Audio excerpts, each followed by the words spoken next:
रोटी सब्जी फल ज़्यादा खाना है, fast food junk food avoid करना है। चलो नेक्स्ट, नाखून बताओ। नाखून काटना है, हफ्ते में एक बार नाखून काटो।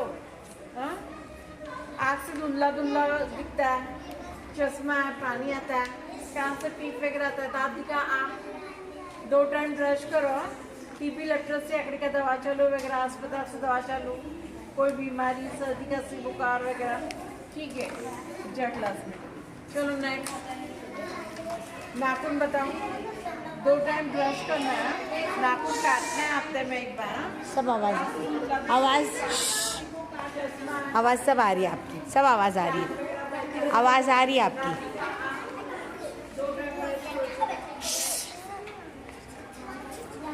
नाखून बताओ।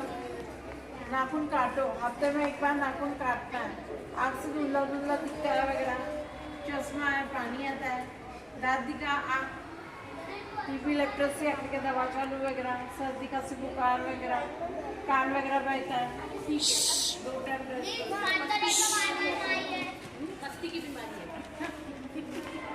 वो तो सभी बच्चों को